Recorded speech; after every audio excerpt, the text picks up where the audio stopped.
श्री गणेशाय नमः। ओम नमः शिवाय। ओम सां शिवाय नमः। ओम पार्वती नमः। ओम उमा महेश्वराभ्यां नमः।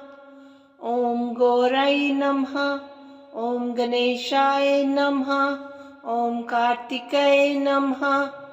ओम नमः शंभवाय च मयोभवाय च नमः शंकराय च मयस्कराय च नमः शिवाय च शिवतराय च।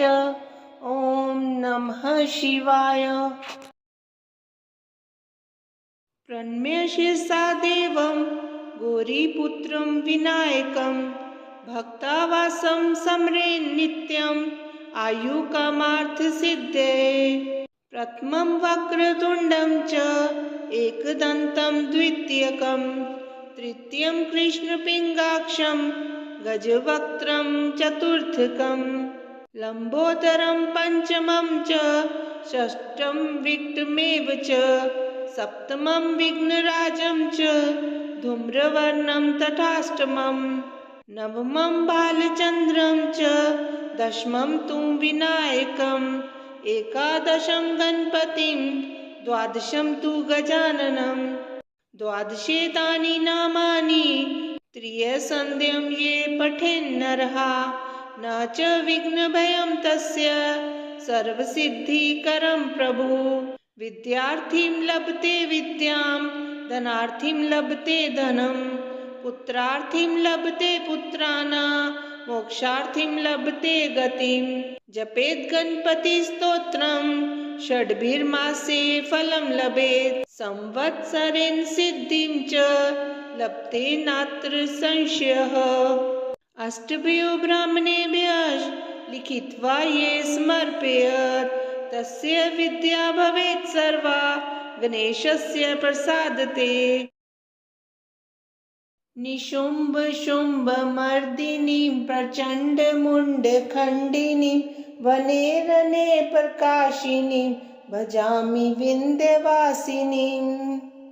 त्रिशूल रत्नधारिणीं धराविघातहारिणीं ग्रहे ग्रहे निवासिनीं भजामि विन्ध्यवासिनीं। दरिद्र दुःखहारिणीं सतां विभूतिकारिणीं वियोग शोकहारिणीं भजामि विन्ध्यवासिनीं। लसत्सुलोललोचनां लतां सदा वरप्रदां कपालशूलधारिणीं भजामि विन्ध्यवासिनीं।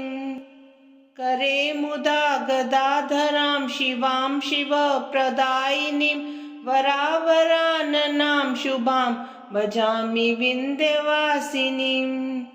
ऋषीन्द्रजामिनप्रदातिर्दास्यरूपधारिणीं जले स्थले निवासिनीं भजामि विन्ध्यवासिनीं। विशिष्टसृष्टिकारिणीं विशालरूपधारिणीं महोदरां विशालिनीं भजामि विन्ध्यवासिनीं। पुरन्दरादिसेवितां मुरादिवंशखण्डिनीं विशुद्धबुद्धिकारिणीं भजामि विन्ध्यवासिनीं। पार्वतेयं महाकायं रिद्धिसिद्धिवरदायकं गणपतिं निधिपतिं सर्वजनलोकनायकं रुद्रप्रियं यज्ञकायं नमामि हे दीर्घकायकं। हे गजानन गिरिजानन्दन रक्ष मां देव रक्ष माम्। एकदन्तं कृपानन्तं सर्वाङ्गसुन्दरदर्शनं वक्रतुण्डं दिव्यरिण्डम् अपूर्वमङ्गलस्पर्शनं लम्बोदरं पीताम्बरं नमामि हे रोमहर्षणं। हे गजानन गिरिजानन्दन रक्ष मां देव रक्ष माम्।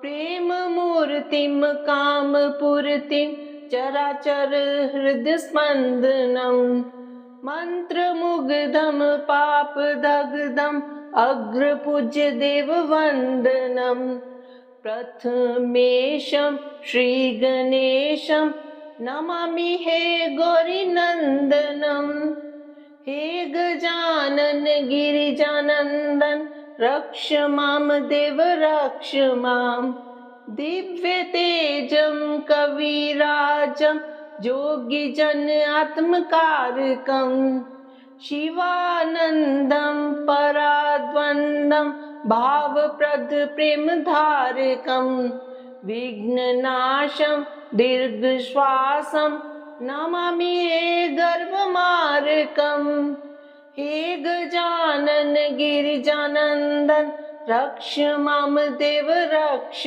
माम् प्रथमं मयूरेश्वरं द्वितीयं सिद्धिविनायकं ततश्च बल्लालेश्वरम् अस्तिवरदविनायकं पञ्चमं चिन्तामणिदेवं षष्ठं च गिरिजात्मजम् विघ्नेश्वरं महागणपतिं नमामि अष्टदेवं हे गजानन गिरिजानन्दन रक्ष मां देव रक्ष माम् तरुणी लभते वरं च प्रीत्यार्थी लभते प्रेममम् विद्यार्थी लभते विद्यां च मोक्षार्थी लभते धाममम् अर्थार्थीं लभते अर्थं च कामार्थी लभते काममम् हे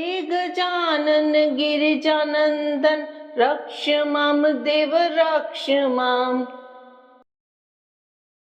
मुदाकरात् मोदकं सदा विमुक्तिसाधकं कलाधरावतंसकं विलासिलोकरञ्जकम् अनायकैकनायकं विनाशितेव दैत्यकं नताशुभाशुनाशकं नमामि तं विनायकम् न तेतरातिभीकरं नवोदितार्कभास्वरं न मत्सुरारिनिर्झरं न तादिकापदुद्धरम्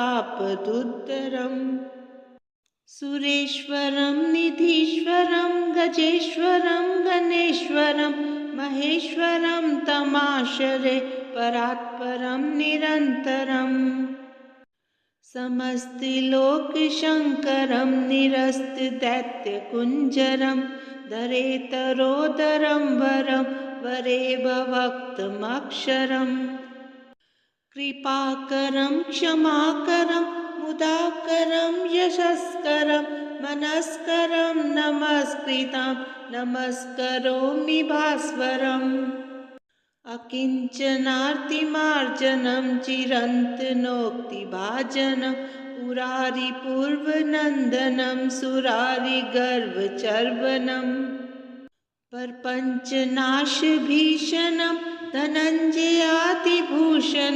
कपोलदानवारणं भजे पुराणवारणम् नितान्तकान्तदन्तकान्तिमन्तकान्तकात्मजम् अचिन्त्यरूपमन्तहीनमन्तराय कृन्तनम् हृदयन्तरे निरन्तरं वसन्तमेव योगिनं तमेकदन्तमेव तं विचिन्तयामि सन्ततम् महागणेश पञ्चरत्नमादरेण योऽन्वहं प्रजल्पति प्रभातके हृदि स्मरन् गणेश्वरम् अरोगतां दोषतां सुसाहितीं स्पुत्रतां समाहितायुरष्टभूतिमभ्युपेति सोचिरात् भज गौरीशं गौरीशं भज मन्दमते जलभवदुस्तर जलधिसुतरणं ध्यायं चित्ते शिवहरचरणम् अन्योपायं नहि सत्यं गयं शङ्कर शङ्कर नित्यं भज गौरीशं भज गौरीशं गौरीशं भज मन्दमते दारापत्यं क्षेत्रं वित्तं देहं गेहं सर्वमनित्यम् इति परिभाव्य सर्वं सारं गर्भवकृत्या स्वप्नविचारं भज गौरीशं भज गौरीशं गौरीशं भज मन्दमते मल्विचित्य पुनरवृत्ति पुनरपि जननी जठरोत्पत्तिः पुनरप्याशाकुलितं जठरं किं नहि मुञ्चसि कथयश्चित्तं भज गौरीशं भज गौरीशं गौरीशं भज मन्दमते माया कल्पितमेन्द्रं जालं नहि तत् सत्यं दृष्टिविकारं ज्ञाते तत्त्वे सर्वं सारं मा कुरु विषयविचारं भज गौरीशं भज गौरीशं गौरीशं भज मन्दमते रज्जो सर्प ब्रह्मणारोपस्तद्वद् ब्रह्मणि जगदारोपः मिथ्या माया मोहविकारं मनसि विचारे बारं बारं भज गौरीशं भज गौरीशं गौरीशं भज मन्दमते अध्वरकोटि गंगा गमनं कुरुते योगं चन्द्रियदमनं ज्ञानविहीने सर्वं तेन भवति मुक्तो जन्मशतेन भज गौरीशं भज गौरीशं गौरीशं भज मन्दमते सोऽहं हंसो ब्रह्मो वाहं शुद्धानन्दस्तत्त्वपरोऽहम् अद्वैतोऽहं सङ्गविहीने चन्द्रिये आत्मनि निखिले लीने भज गौरीशं भज गौरीशं गौरीशं भज मन्दमते शङ्कर किङ्कर मा कुरु चिन्तां चिन्तामणिना विरचितमेतत् यः सद्भक्त्या पठति नित्यं ब्रह्मनिलीनो भवति सत्यं भज गौरीशं भज गौरीशं गौरीशं भज मन्दमते।